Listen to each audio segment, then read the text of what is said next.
jeung Kartini lahir di Jepara tahun 21 April 1878, nyaeta pahlawan anu bajoang pikeun kamajuan awewe Sunda. Anjeunna ngajadikeun sakola pikeun awewe di Jepara jeung Rembang. Karang-karanganana dikumpulkeun dina buku nu judulna Habis Gelap Terbitlah Terang.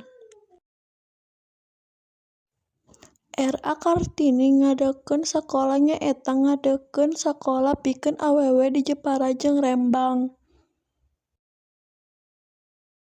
Buku Habis Gelap Terbitlah Terang kumpulan surat-suratna dipedalkeun jadi buku nu isina ngeunaan cita-cita jeung pamikiranana pikeun ngahontel kamajuan kaum awewe.